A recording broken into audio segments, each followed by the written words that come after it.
Good morning, good afternoon, and good evening. I'm the Takanome, and welcome to my humble slice of the internets. That is, well, a humble slice is of the internet because we're doing Twitch and YouTube.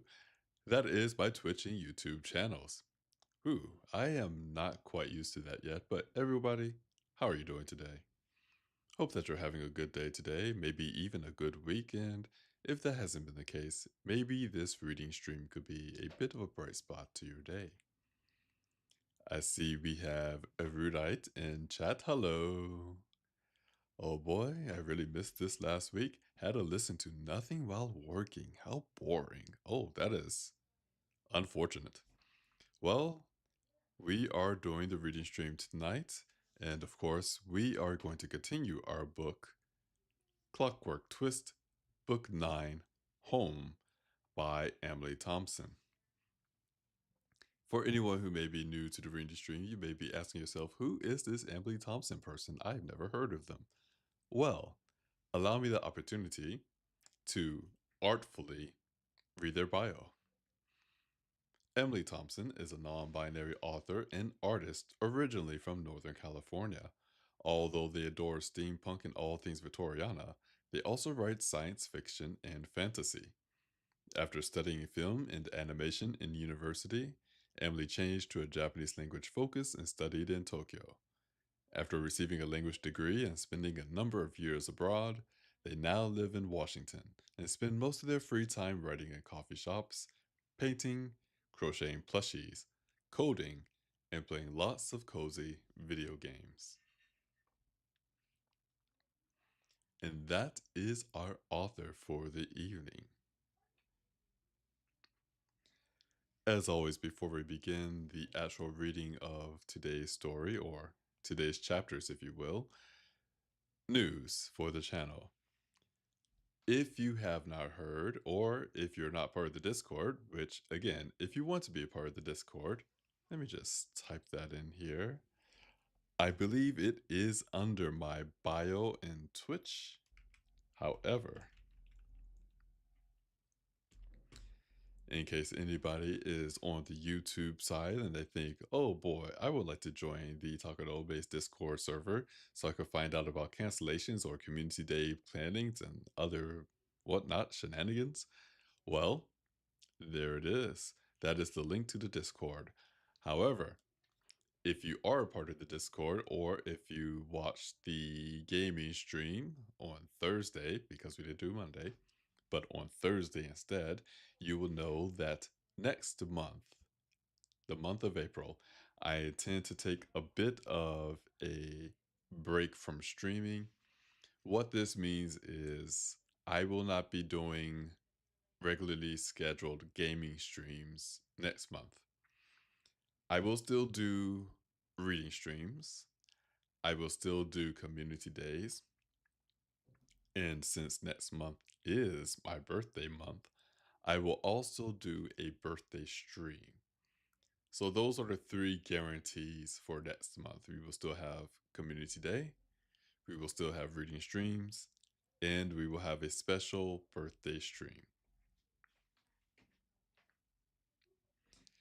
Now, even though I said that there will still be community days and reading streams next month, I'm afraid I have to be a little more honest here. Next Saturday, and quite possibly the Saturday after that, so the next 2 Saturdays, I will not be able to stream. Next Saturday, I will be going to an event to meet more new people just to see what it's like, which I don't foresee being something that I will be doing on a monthly basis. One is pretty far, and we'll find out if it's a group of people that I actually want to hang out with. So, discoveries next Saturday. The Saturday after that, I may be out of town. There is a possibility Saturday, April 12th, that I will be able to do the reading stream, but in abundance of caution, I will say that I am not likely to do the reading stream. I will More than likely, I will know more about this in the coming weeks, or whether or not I'll be able to stream or not. I would like to. I would like to be able to stream Saturday, April 12th, but I do not know if one, if because I'm likely to be out of town, if I can secure a location to do the reading stream in a quiet space. I will have to bring my microphone and other equipment with me, so I have to figure out how to best set that up. And I will have to use a laptop computer that I have not prepped for the reading stream. So it is uncertain. But for the remaining 2 Saturdays of April, we should have reading stream. Community Day, Sunday, April 13th may be the only day I cannot do Community Day. I will have to check. But I think next month, as far as streaming schedule goes, and I suppose keeping to these kind of commitments that I have, it will be a little difficult to do, but we will do our best.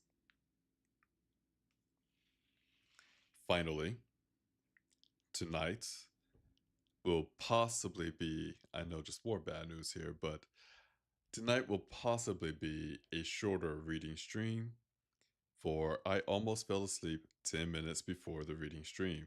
So we will do our best. We will give our voices the best voices they can possibly be for the characters. And hopefully, we'll have a nice, smooth, and rather enjoyable reading session today.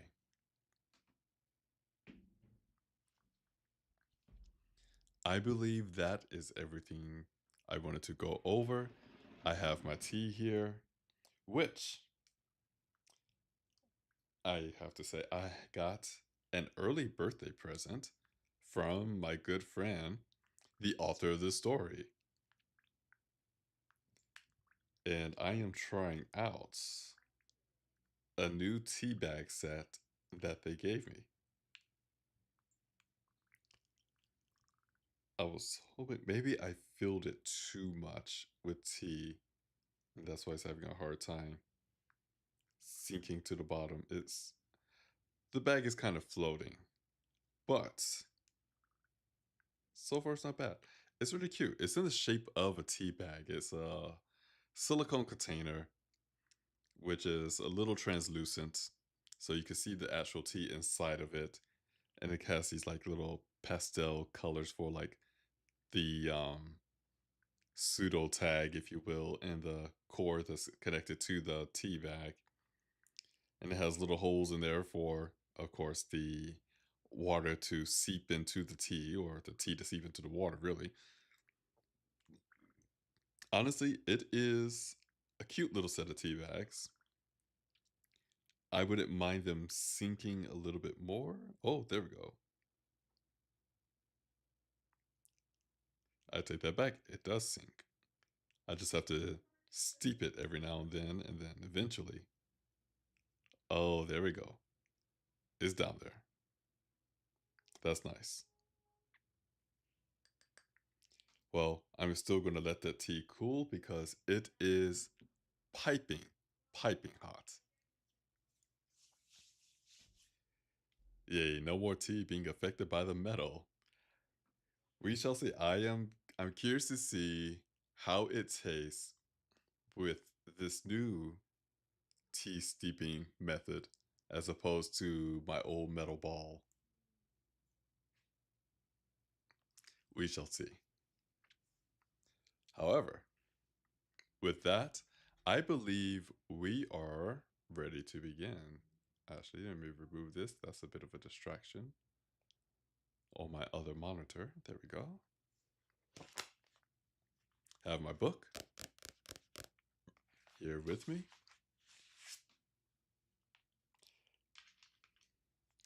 And here we go. We are reading Clockwork Twist, Book 9, Home by Emily Thompson.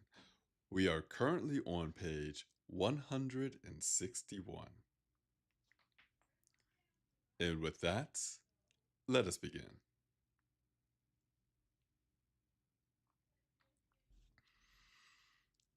After some more experimentation, they discovered that the airship would fly in a relatively straight line on its own, with the aid of an adjustable lock on the helm. Jonas gazed out in the horizon and declared that the air would remain empty before them for the next hour at least, even at their current incredible speed. He lifted the ship into the safety of a much greater height, set the lock, and let go of the controls. Twist waited for a long moment, his hands on the nearest controls, but nothing exploded. The airship did indeed seem content to fly itself. Aren't you just the cleverest girl? Jonas cooed, patting lovingly at the gauge. Twist, Quay said. Shall we leave these two lovebirds alone and go look after dinner? Ah, don't listen to him, baby, Jonas whispered to the gauge. He just doesn't understand us. That sounds like a splendid idea, Twist said to Quay. He and Quay left Jonas on the bridge and found Mira, Kima, and Pamut all out on the deck. Pamut had stepped away from the railing at the edge and now stood with Mira at the center of the deck, holding her hand. Come on, Kima, Mira called to her, offering her other hand. It's hardly moving at all. We're going very, very fast, Kima protested, still clinging to the railing. This ship does seem stable enough, Twist mentioned. Darling, Mira gasped, seeing him approach now. Isn't this ship wonderful? I just love it, don't you? Sorry, Mira, Quay said as if sadly. I believe the airship is already betrothed to Jonas. Mira looked back at him, utterly confused. Kima, meanwhile, seemed to have listened to Twist's comment about the ship's stability and had gingerly taken her hand off at the rail. She remained near it, testing her own footing as the ship continued to fly straight and smooth. This airship is mad, Twist said. I still can't believe it hasn't killed us yet. But it's so fast, Mira protested. And it's ever so pretty, and I like the way it moves. Well, I'm very glad you're happy, dear, Twist said. Jonas likes it too. I suppose the rest of us just have to get used to it. Anyway, Quay said, clapping his hands, is anyone else hungry? Oh, is it time to start cooking? Mira asked eagerly. I've been looking forward to learning how to cook. Come along then, Quay said with a smile.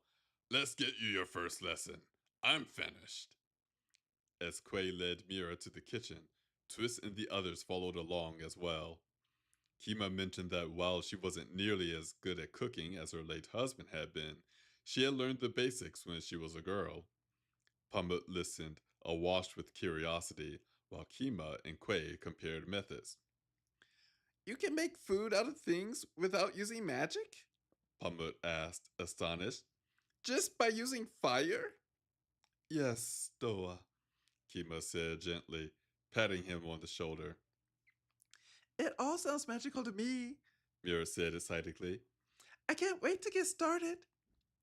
They all arrived in the kitchen, the largest room on the lower levels of the cabins, with a wall full of windows looking back past the ship's tail, a large round wooden table standing in the center of the room, and some scattered chairs. The cooking area was on the left side of the room, its latched cupboards, now filled with provisions and equipment, while the door to the water closet sat discreetly on the other side of the room. While Amira and the others busied themselves with the kitchen, Twist set to work placing the chairs in their proper places. The ship had only come with 4 simple wooden chairs, but 2 more had been bought to make up a useful number. They didn't match very well, but they functioned well enough. The sky through the off windows was growing steadily darker by the minute, edged for a little while with the golden light of sunset. Twist turned the key mounted beside the door, and the simple gas lamp that hung above the table began to glow with a gentle warm light.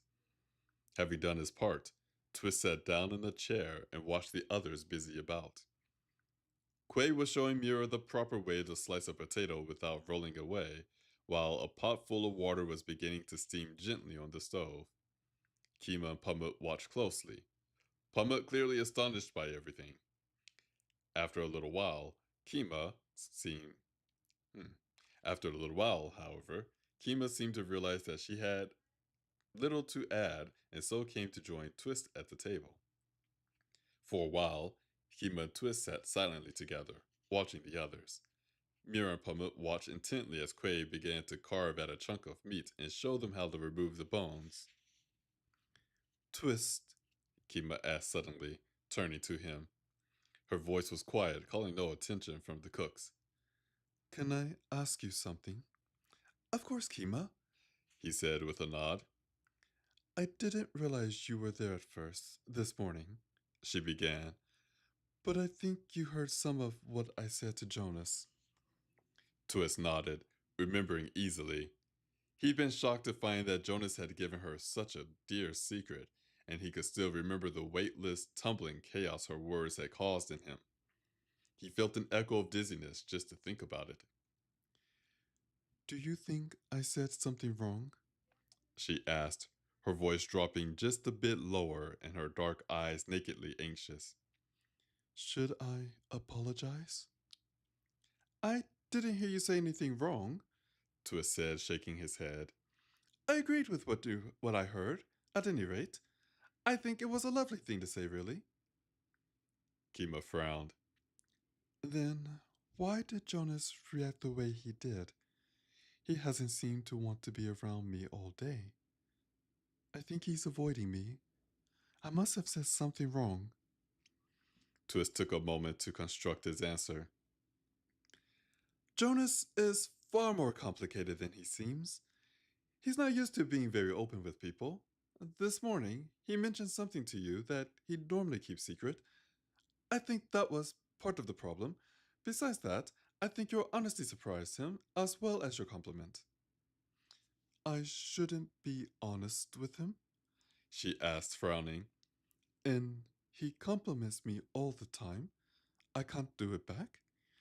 That's not what I mean, Twist answered. He's just not used to it. So if you go and give him a compliment, especially with some wisdom attached to it, he's not going to know how to respond. He's not used to be treated that way. Why not? Kima asked, looking affronted. Twist chuckled, suddenly realizing the cause for her confusion. You've been lucky, Kima. Jonas isn't usually as nice to people as he has been to you. He's often quite aggravating. Are we talking about the same Jonas? Kima asked. He's only ever been kind to me and Pamut. Sure, he likes to play fight, and who doesn't? But he's very loyal, and I've seen him go to a lot of trouble to take care of other people. I know that Pirate has a bad opinion of him, she added with a glance to Quay. But I didn't think you did, Twist. Twist paused, suddenly able to see his friend clearly from her perspective. Kima had never seen Jonas being excessively cold to his family, or carefully keeping friends at a distance, nor seen him turn to unwarranted anger to cope with his own fear, as Twist had. In all the moments she had shared with him, Kima had only ever seen the best parts of Jonas. Thinking over the last few days especially, Twist had to admit that his friend was acting vastly different to the way he had when Twist had first met him. Quay was right, after all. Jonas had changed. I'm sorry, Kima said subtly, stirring Twist from his thoughts. I didn't mean to make you upset, she added, looking to Twist worriedly. Oh, Twist said, putting on a smile. No, it's fine. I was just thinking. You just made me realize something I hadn't before. Jonas is acting very different these days than his usual, but I can't quite put my finger on the cause of it. All I'm sure of is that he treats you much better than anyone else I can remember. Kima listened with a thoughtful expression, her fingers gently tracing the symbol of her fairy charm as if absently. It was Jonas's blood that had been used to enchant her charm, his love for her that now kept her safe from fairy eyes and ears. It was yet another move that was unlike him. He'd given his blood for the spell without any effort to hide his true feelings. And yet, Twist still wasn't even certain if Jonas's love for Kima was actually romantic or something else. Kima shook her head as if to clear it and looked up at Twist. I'm sorry for asking so many questions, she said. I just have no idea what I'm doing with him. He seems so sweet, but. Her words fell away into a sigh. Twist waited as she collected her thoughts. My life has never been anything like the love stories I heard as a child. Like you and Mira, she added with a smile to Twist. Twist tried not to look startled. I didn't love my husband when I married him, Kima went on. That wasn't the point. Our families needed us both, and it just made sense. Besides, I was too young to choose for myself. And now, I don't even know what Jonas really wants from me. He's never clear. I'm not even sure if I want either. And I can't just think of myself when I have Pamut to take care of. I'm very confused, she said on a deprecating. She said on a self-deprecating laugh. As Twist listened to her, he suddenly realized just how far from home she really was. More than just the places, the language, and the people. She was surrounded by cultures and customs that were alien to her as well. At least Twist knew what was expected most of the time. Please, Kima, Twist said gently, calling her attention. Don't let yourself be too upset by any of this. Regardless of anything else, you're among friends here. Kima smiled gratefully to him for the sentiment. Emboldened, Twist continued on. If you would like some advice, I know for sure that Jonas hates to feel controlled. Never try to make him do anything, or never try to get too close. If you do, he'll sure to pull away. Just be present. Does that make sense? Sort of, Kima said, nodding. She looked more at ease now, her dark eyes sparkling pleasantly in the gaslight. Thank you, Twist. I'm sorry if I said too much. Not at all, Twist said, pleased with the success. I only wish I had more help to give you. Please don't. I owe you enough already. Twist guessed that she meant this was a humorous statement, and so he chuckled lightly. Kima gave a small laugh as well, her troubled heart clearly lifting. Twist could only marvel at her resilience, making even such a small joke as that one after openly voicing her fears. With all of the trouble she had in her life and all the new challenges now facing her, she still had the strength to be friendly.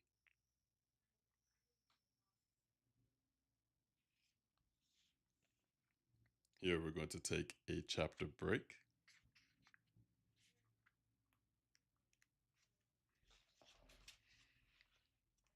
Oh my. I am. Yeah, I believe this is going to be a shorter stream today. So, to everyone who is listening to the reading stream, whether you are here live or you're listening to either of the VODs, I do apologize for this rather short stream. Hmm.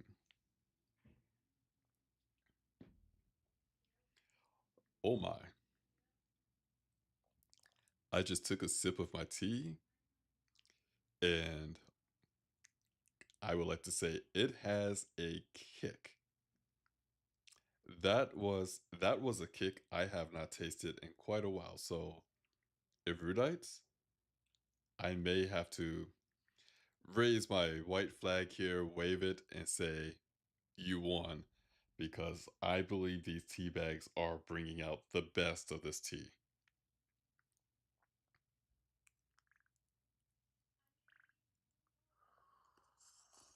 Mm.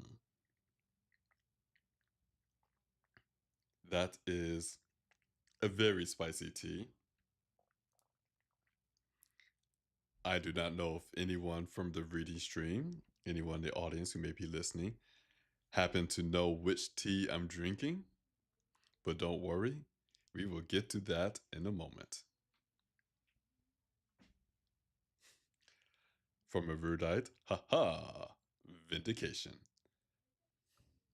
Yes, I will say that is definitely vindication on your part. Hmm. Oh boy. I'm doing a little bit of stretching here. And while I take the time to get ready for this next chapter, I also want to thank everyone for joining this reading stream, whether you're here live or you're listening to a VOD. I hope that you are enjoying the story so far, as well as the reading of the story. I feel that my voices are a little off today, but again, we are going to do the best we can tonight.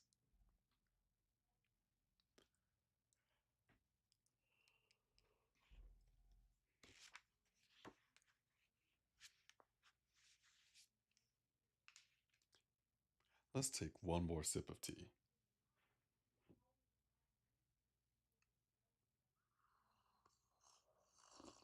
Mm,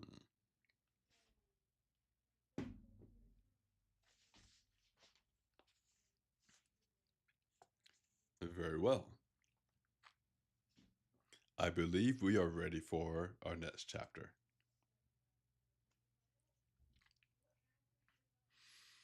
A toast, Jonas said, raising his glass of rum, to our very own airship and our very real freedom. The others smiled at him as they raised their glasses as well. Twist had been delighted to find that he liked this rum. It was smooth as silk and gently sweet, and it filled him with a cozy warmth with every sip. It was, after all, Jonas's favorite rum. The dinner Quay and Mira had prepared was a simple one of bread and stew with fruit for dessert, but it was filling and warm. As the airship sliced through the sky, it hardly swayed or bobbed, giving the ride a stillness and comfort beyond many journeys Twist had taken before. The gilding light of the gas lamps kept the darkness of the ocean and the empty sky around them at bay. Tonight, Twist felt more deeply at ease than he had in a long time. Which brings up a good point, Jonas said seriously over the remnants of dinner that littered the table. This ship is ours now. I think we should give her a better name. What's wrong with the Storm Patrol? Twist asked. You said the ship looks like one of those birds after all. It's too direct, Jonas said, shaking his head. A ship needs a name that means something. I agree, Quay said. I often rename ships after I stole them. It helps to give the ship a bit more character. Well, what would you call the ship then? Mira asked. It's got to be something good, Jonas said thoughtfully. Well, let's see. It's a fast ship, and she steers like a dream. It's light, maybe something ghostly? I don't want to name it after a ghost, Mira said with a frown. That's too scary. Right, Jonas drawled, looking back to her. Because you're nothing like the disembodied spirit yourself, puppet. Oh, shut up, Mira snapped with a pout. Jonas chuckled. All right, all right. I mean, no offense, love. Mira rolled her eyes. Well, Twist offered, eager to change the subject back to naming the ship. The engines are reckless. They haven to travel at anything below full speed, and the wings do such a good job at lifting the ship that I'm surprised we haven't found ourselves in the stars yet. The whole ship is so ambitious. I honestly think it would fly off to the sun itself if we didn't hold it back. But it can't really do that, can it? Kima asked. I mean, the sun is too far away. Yeah, and there's the lack of atmosphere after a while, Jonas added offhandedly. What? Kima asked, not following his logic. Twist glanced to her, suddenly wondering how much she actually knew about modern science. She'd grown up in a very small village after all. And never mind, Jonas said. What about Icarus? Ah, That's not a bad idea, Twist said, instantly recalling the old legend. But these wings aren't made of wax, Quay pointed out. Same idea, Jonas said with a shrug. Different glue. What's Icarus? Kima asked. It's an old it's an old story, Jonas explained. A man made wings out of feathers and wax and used them to fly out of a nasty situation. Only trouble was that once he was flying, he got giddy and headed straight for the sun. The heat melted wax, the wings fell apart, and he plummeted to his death. Pumuk gasped, horrified. That's an awful story, Kiba declared. Jonas laughed and shook his head. It never really happened. It's just a cautionary tale about being too reckless. And you want to name this ship after a man who died from being too reckless? Kima asked back, still confused. Icarus might have died, Jonas said, but at least he died trying to do something great. I consider him a hero, a martyr to all those with high ambitions and fearless souls. As Kima listened to Jonas's interpretation, a soft smile grew on her lips. A cautionary tale about being too reckless makes you want to be reckless anyway. Hell yes, Jonas answered. A safe life's not worth living when there's adventure to be had. No wonder you're so much fun, Kima observed. Jonas paused, startled somewhat. I mean, she amended, you're probably going to get yourself killed with an attitude like that.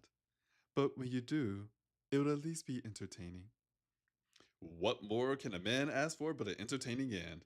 Jonas asked with a boldness that was mostly due to the rum. Here, here, Quake declared, lifting his glass. Kima smirked at Jonas, who was now smiling too, clearly enjoying her favorable words even more, once she mixed in a few snide ones. Twist tried not to chuckle at them both, while a deep, calm, soothing warmth flooded the buzzing at his neck.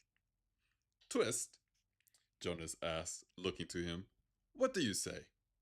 Well, Twist said with a shrug, I don't think we should repeat your role model's mistakes, but perhaps we can get it right, where the original failed. Let's call her the Icarus. There's no bigger prize than the sun itself, Quay said. I think it's a lovely name, Mira said, smiling to Twist. Oh, you just like it because your darling does, Jonas grumbled. And what's wrong with that? Mira snapped. You know, Twist said warily to Pamut, who was sitting at his side. Life can be rather tiring when Jonas is in a good mood. He'll take any excuse to start a fight, just for his own entertainment. Pamut seemed highly confused to be so subtly confided in, but Jonas narrowed his sapphire blue eyes at Twist. What was that? Hmm? Twist said, mocking innocence in a haughty air. He did his best to hide the satisfaction from his face, pleased as he was to have diffused the conflict between Jonas and Mira with such an easy diversion.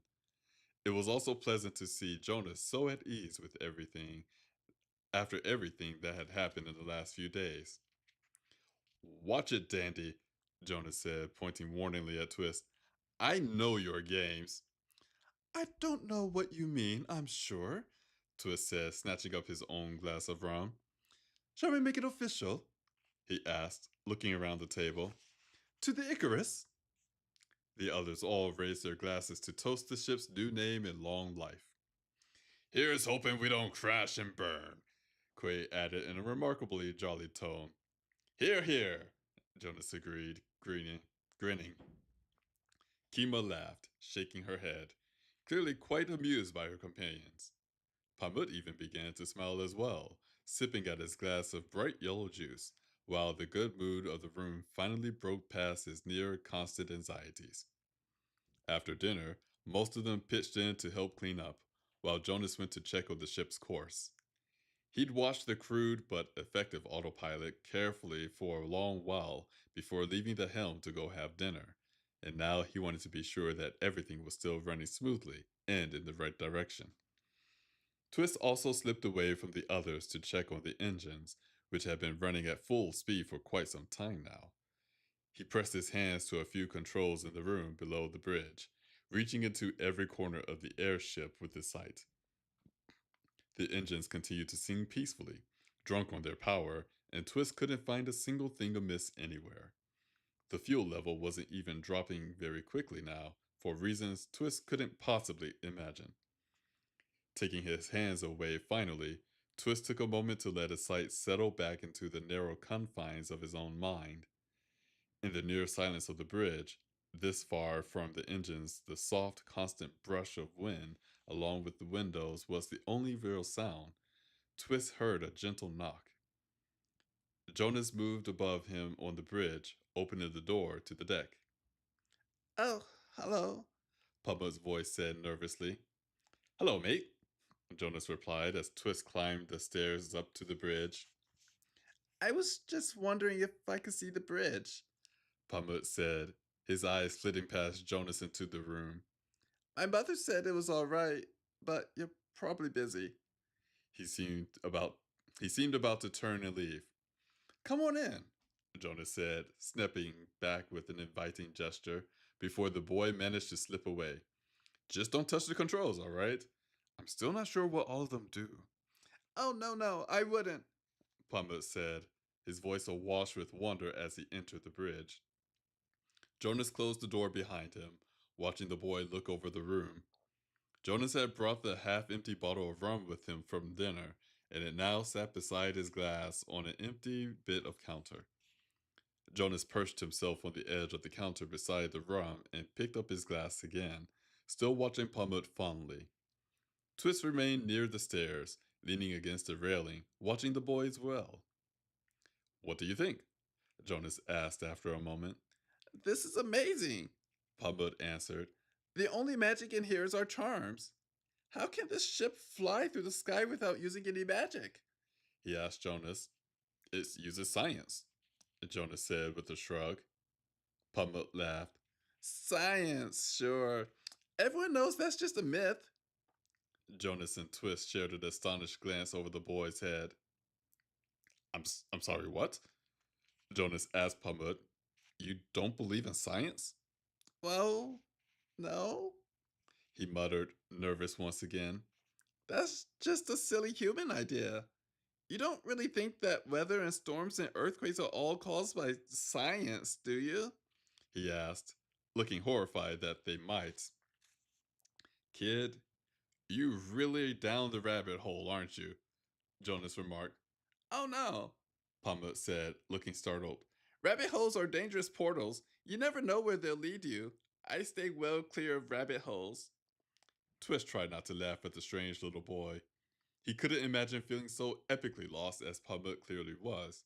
Being laughed at was the last thing his fragile nerves needed. Jonas shook his head and then took a drink of his rum. Pumut watched him refill his glass with curious eyes. Jonas glanced up, catching the boy watching him. Pumut looked away quickly, his body tense as he feared he might be scolded or even struck just for looking in the wrong place. Jonas watched him for a long moment, his eyes emerald and thoughtful. Here, Jonas said suddenly, holding out his glass to Pumut. Do you want a taste of rum? Pumut looked to him wide-eyed. Mother said I couldn't. Mother's not here, Jonas said. I won't tell her if you don't. Besides, a little taste won't do you a bit of harm. Twist looked at Jonas in shock. Right or wrong, he was blatantly going against Kima's wishes for her son. He nearly said so, especially when Pumut looked to Twist as if for confirmation. Twist won't tell her either, Jonas said before Twist could speak. Twist scowled but held his tongue. You're not that little anymore, mate, Jonas continued, drawing Pumut's attention back. You're plenty old enough to taste for a taste of rum. Pumut seemed to grow a few inches taller on pride alone at these words, his hunched shoulders falling back and relaxing for once. Jonas smiled slightly, keeping his eyes well clear of the boys, and offered him the glass again. This time, Pumut didn't hesitate. He gingerly took the glass from Jonas and tipped it back, taking a tiny little sip of the clear, smooth liquid. First confusion, then astonishment, and finally mild approval washed quickly over the boy's face as he swallowed. Like it? Jonas asked. I don't know. Pamut said as he handed the glass back to Jonas. I think so. He offered hopefully. Good lad, Jonas said, patting him on the back. Remember, not a word to your mother or I will be in trouble too. Pamut smiled up to Jonas as Jonas took another drink and looked out to the dark horizon before them. Jonas's hand remained on the boy's shoulder as if forgotten. For the first time Twist could remember, Pamut appeared actually calm in another person's touch. He neither spoke nor moved away. Somehow, Jonas had made the boy feel comfortable for the very first time since he'd been rescued from the clutches of evil fairies. But even though Twist had watched the entire event, he couldn't guess at exactly how.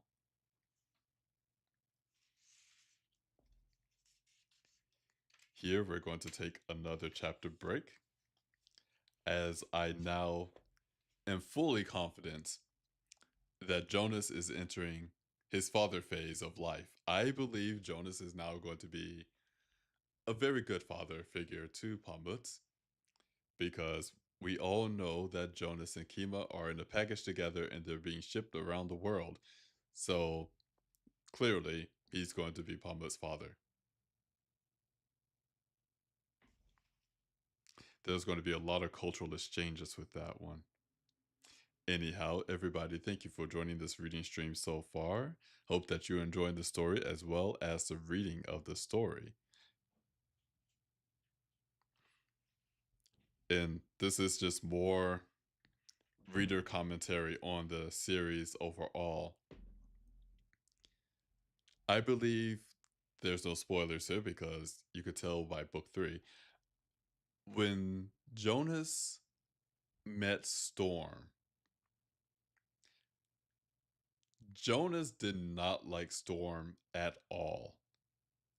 It was almost as if no matter what Storm did, Jonas always felt uneasy about him. And now I wonder if Jonas somehow innately knew that Storm was not Pamut.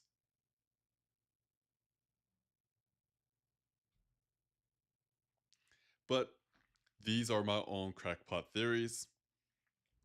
I don't think that was necessarily the case. I don't remember reading anything suggesting that. Just more that Jonas was annoyed by him. So maybe that's what happened.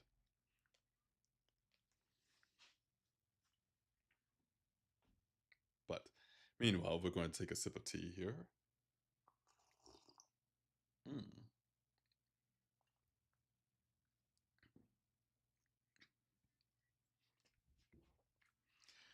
That totally makes sense. Oh, this is from Riverdite. Have the big wide-eyed um 0_0 basically. That totally makes sense, but I didn't think of it. Oh, fan theories. Jonas hardly tells me anything. It's another thought I just had about Jonas and his relationship with Storm. So, for those who may not know, Jonas has an ability to see the future if he looks into a person's eyes. It does not, and generally, when he sees their future, it tends to be their death or how they're going to die. But it is possible. It's it's a thought. Again, this is just fan theory here. But I would imagine it's possible that Jonas, I believe he confirmed he had a dream that he met Kima or that he was going to spend time with Kima. So he knew that. There's also a possibility that he may have seen Pamut in that vision too. And Pamut, unlike Storm, even though they look very identical, Storm has pink eyes. Pamut, I'm assuming, has normal colored eyes.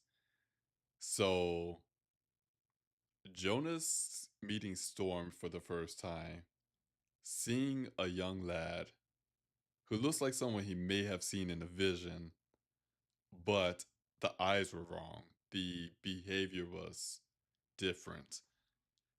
Maybe that was a tip off for him. I'm not sure. Again, this is all fan theory. I am not the author of this series, but I do find it fun to think about what type of theories can we use to explain what's going on behind the scenes, if you will.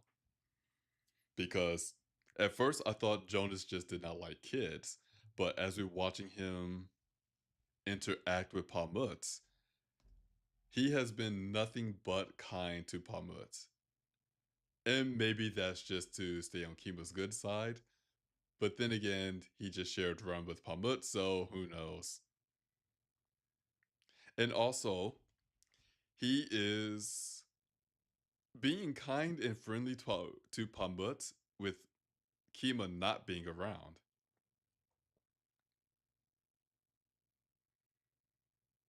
So, thoughts. With that said, everyone, once again, thank you for joining this reading stream. And I'm going to take another sip of coffee as I tell, well, not coffee, I don't drink coffee, but another sip of tea as I tell you what type of tea I'm drinking tonight.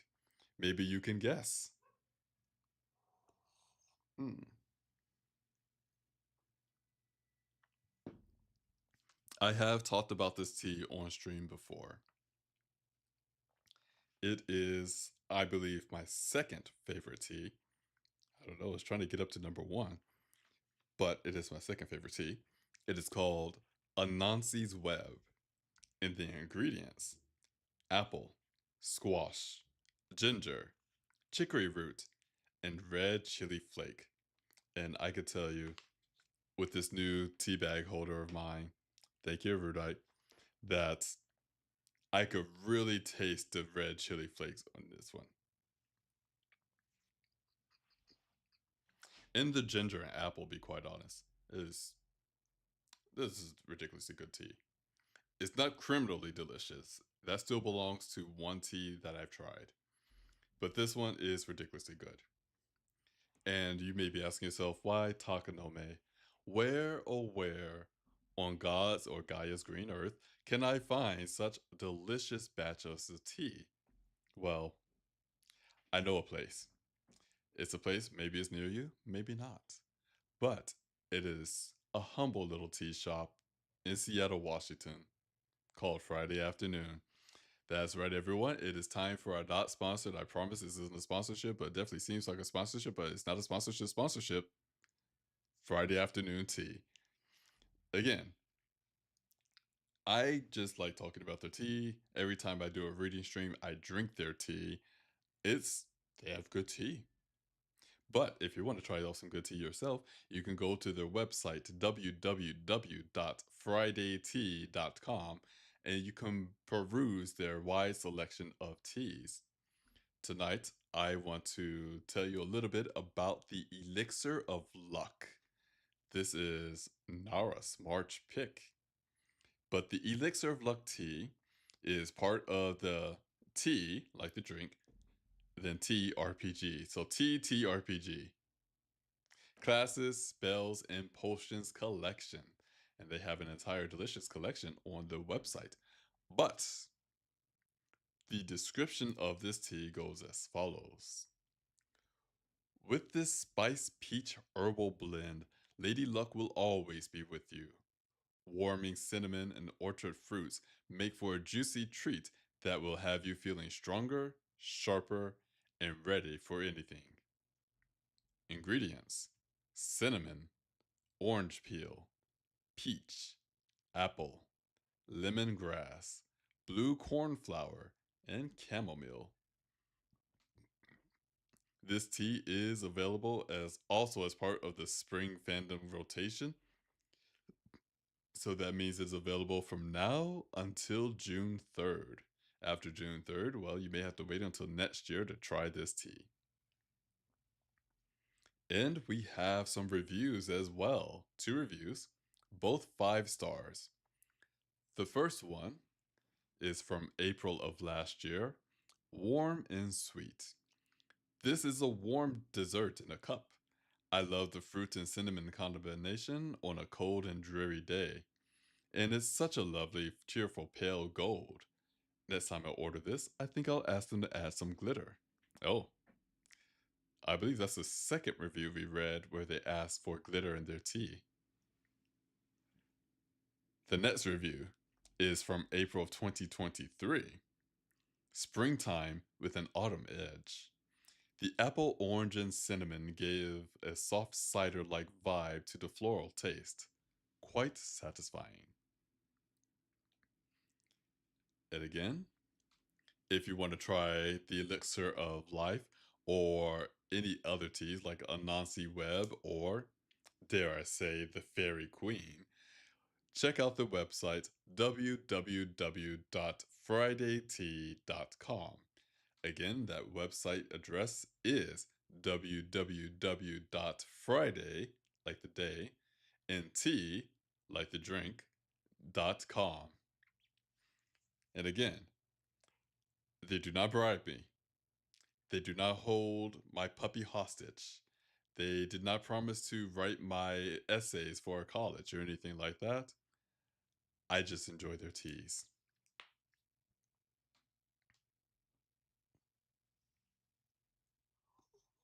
Mm.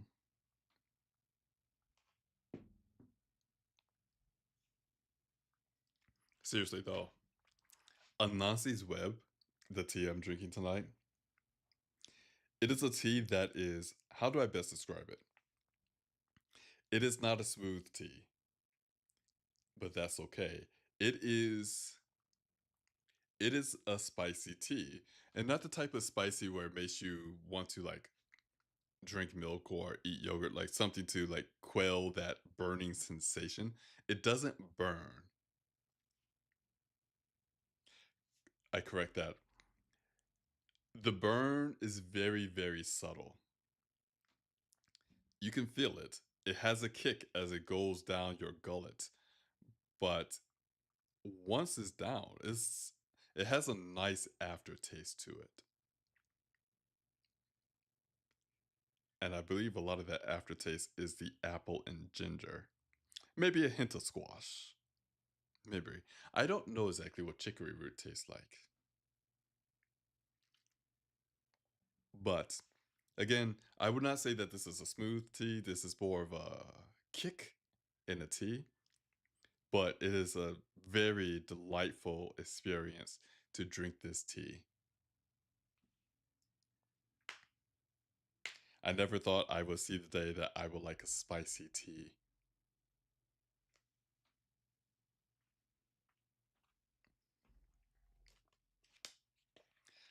Once again, before we go into our next chapter and perhaps the final one, depending how long it is, I want to thank you all for joining this reading stream, whether you're here live or listening to the VOD. I hope that you're enjoying the story so far, as well as the reading of the story.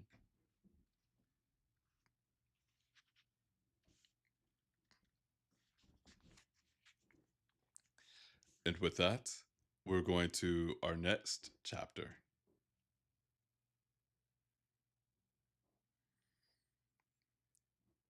Just to be safe, they slowed the airship's engines for the night. Shutting them off completely without a port to anchor her would lead the ship to wander aimlessly. So instead, they locked the autopilot for north and set the engines to a gentle 60 knots. The engines grumbled and complained about this treatment, but Twist silently promised to let them run flat out again in the morning. Now that they had a decent amount of furniture on board, everyone had chosen their own cabins. Despite Quay's grumbling, Twist and Mirror were given the largest cabin above the dining room because they would be sharing. Jonas and Quay each took one of the two smaller cabins on the same level. Jonas suggested that Kima and Pamut each take one of the remaining cabins on the lower level, but Kima refused flat out. She said that Pamut would share a cabin with her. Pamut didn't seem interested in either option and simply shrugged in agreement to Kima's choice. Twist and Mirror pushed their new bed into the center of the room so that there was plenty of room to walk around it. The floor was still covered in the magic chalk symbols from the night before, and a couple of them still lay directly beneath the bed once they had been put in place. Papa declared this sufficient protection for now, and he swiftly attended to cleansing and protecting the other cabins as well. He mentioned that he should redraw all of the symbols in paint so that they may be more permanent, but Kima insisted he do so the next day. He and the others looked too tired to bother with all of that for the night, especially when chalk would suffice. Dressed in sleeping clothes for once, Twist sat on the edge of his bed and wound his watch while Mira shut off the gas lamps in their room and checked that all of the little papers Pumbut had pinned to the door and windows were still in place. This moment of domesticity felt like a warm embrace to Twist, and a contested sigh escaped him as Mira came to join him. Apologies. A contented sigh escaped him as Mira came to join him. Also winding her own locket watch, she looked to him curiously, her copper face glinting gently in the silver moonlight that slipped in through the windows. This is very nice, Twist remarked, glancing around the room. It's been a long time since I slept in a bed I actually owned. As he spoke, he slipped under the covers and lay down on his back. He placed his watch under his pillow for safekeeping during the night. Mira made the same motion, putting the watch Sky had given her under her own pillow. Twist instantly recalled that the Rook communication device hidden inside of it was still in need of mending. At least Twist had been able to buy a replacement for the broken glass before leaving port. He'd have to remind himself to make what repairs he could sometime tomorrow. Is this bed comfortable for you? Mira asked, lying beside him and putting her head on his shoulder. I can't always tell. Once her puppet was in place, she reached out within her spirit. She reached out with her spirit, blinding his sight with her clockwork form. Her emotions vanished from his mind, and to Twist's senses, she became cool, soft flesh and blood. Her pale, true face smiled to him with dark eyes from just inches away. For a moment, Twist only stared at her in the soft moonlight. I'm sorry, he said suddenly. You asked me something, didn't you? Mira laughed lightly and pulled in just a little closer, closing her eyes. Never mind. I'm happy too. I missed sleeping beside you all the way to Atlantis. So did I, Twist said, reaching up to stroke her long, soft black hair. Mira smiled at the touch but didn't open her eyes. He watched her silently, savoring her beauty. He listened to the sound of her gentle breath, feeling a chilly ghost of it at his throat. It seemed like a luxuriously long time before his eyes grew too heavy to remain open, and he slipped into a deep and dreamless sleep that could have lasted a lifetime. When Twist awoke, he found himself alone in his bed. Mira appeared to have left the room. The sky outside the windows was brilliant and blue, without a cloud in sight, and the sun also seemed to have already risen rather high. Twist pulled his watch from under his pillow and found that it read just after 10 in the morning.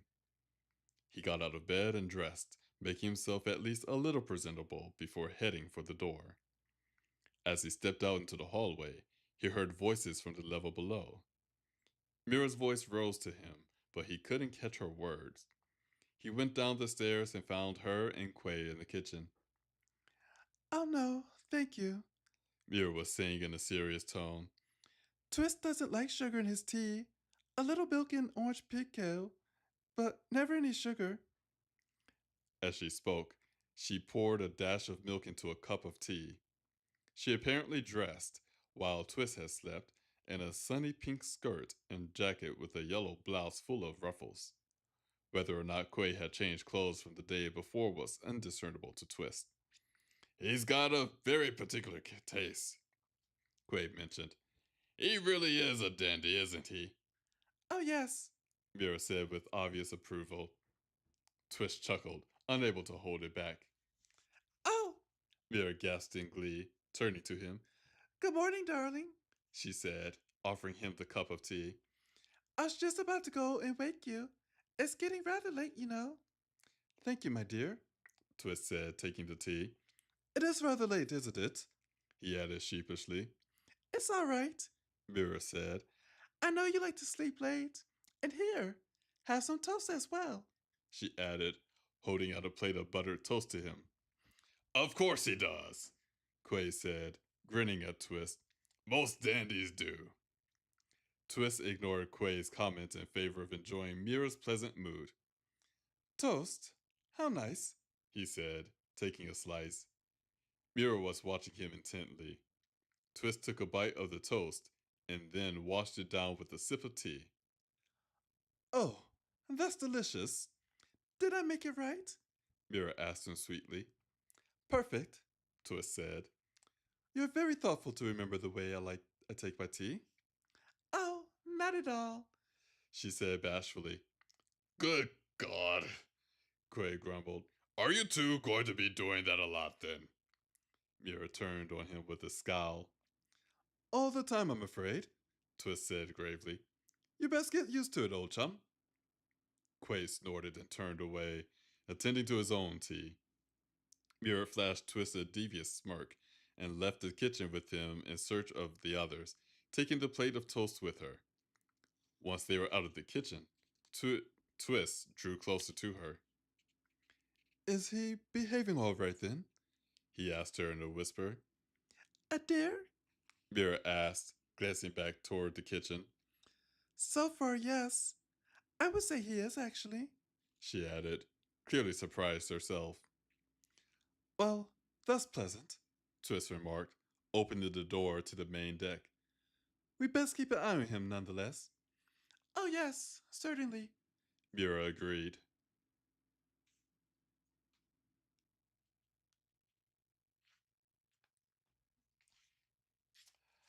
I took a quick look at the next chapter. The next chapter is a short one. So we're going to do one more chapter and then we'll call it an evening. But everyone, as I said before, thank you for joining this reading stream. I've said this in the past that me streaming these channels, they're more of a hobby than a way for me to.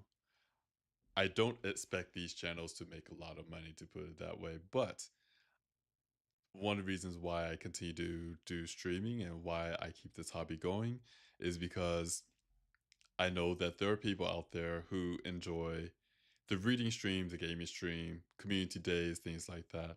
So I cannot express enough how much I want to thank you all for your continued support of these channels and these endeavors of mine. So, once again, thank you very much.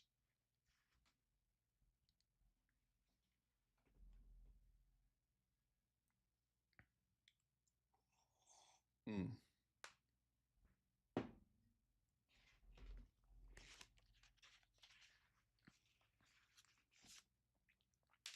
And with that, let us go into our final chapter for the evening. Watch your footwork, Jonah's voice called admonishingly. When Twist and Mirror stepped out onto the deck, they found Jonas standing near the center of it with a long and narrow piece of wood in his hands, as if it were a sword. Pummet stood before him with another piece of wood. Off to one side, Kima sat on the edge of a crate that had been left on the deck, watching them. Twist and Mirror drifted toward her, their attention on Jonas and Pummet. I'm sorry, Pummet gasped in fright. It's fine, Jonas said, raising his hands. I told you, I'm not mad. Just listen to what I tell you, all right? I'll try, Pummet said, raising his makeshift sword up with a stoic expression on his young face. Let's try again, Jonas said, beginning to move in a slow circle while continuing to face the boy. Pummet followed him, circling with him and doing the same. That's better, Jonas said as the boy managed to copy the smooth and balanced way that Jonas stepped. Good heavens, Twist exclaimed. Is he teaching the boy to fence? He said it might help build his confidence, Kima answered. He said that if Pamut knew how to fight, he might not be so afraid of everything. Well, that sounds like a good idea. Mira said, sitting beside Kima on her crate. Twist leaned against the railing at the edge of the deck and sipped at his tea, watching the display. At first, Jonas made comments almost constantly, praising or correcting minor movements the boy made. But soon his comments became more intermittently. He taught Pumut a basic block, moving slowly and explaining every detail. Then they both went through the motions over and over, watching Pamut's palpable concentration as their movements grew faster. Twist shook his head, marveling at what he saw. This is exactly how he taught me, he remarked. Is it? Mira asked Twist. Yes, I remember it vividly. Except he's being a great deal more gentle with Pamut. He is? Kima asked. An instant later, she flinched as Pamut failed to block in a moment of lapsed concentration, and Jonas's fake sword nearly struck him. Jonas managed to shift his blow away yet again, missing the boy entirely. Oh, yes, Twist said with a nod. I had bruises for a while after our sword fighting lessons. He knocked me to the ground a good deal as well. The brute! Mira snapped, livid as she looked to Jonas. It worked, Twist said quickly. I wasn't badly hurt at all, but the falling and the knocks got my mind on track. Then, when I found myself in actual danger, facing someone with an astral sword, I managed to fend the blighter off without being killed.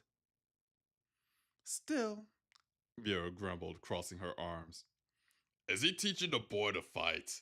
Quay asked, joining the others with his own cup of tea. It seems that way, Twist answered.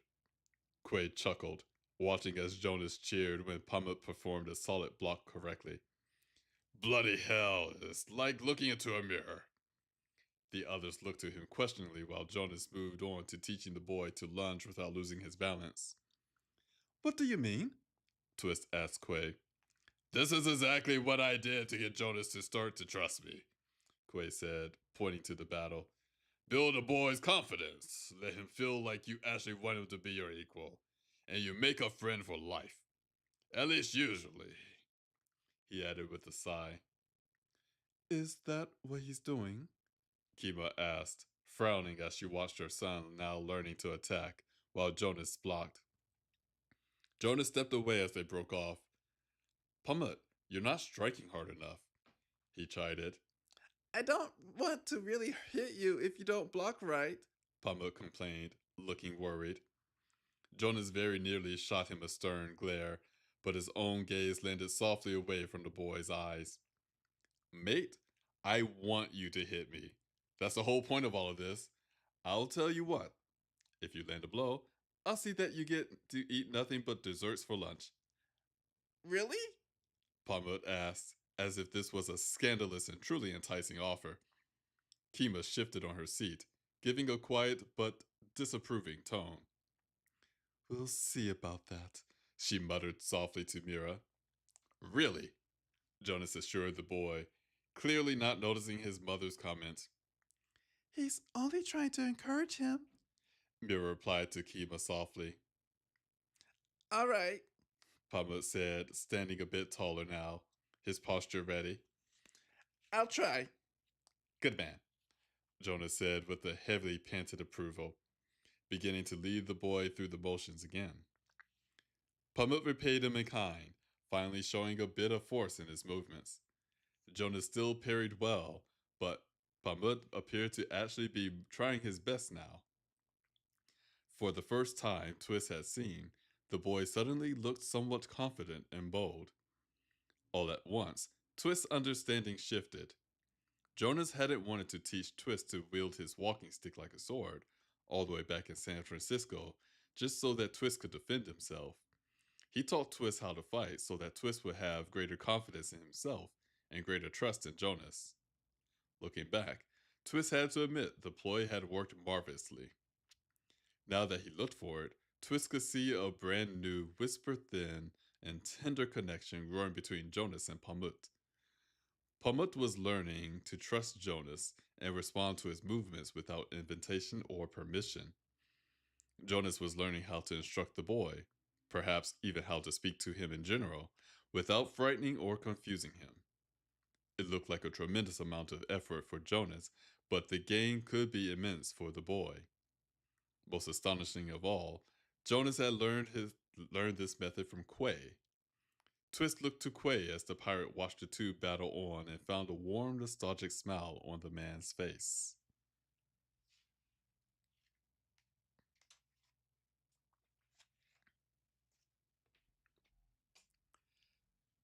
And with that, we are going to come to the end of the reading stream.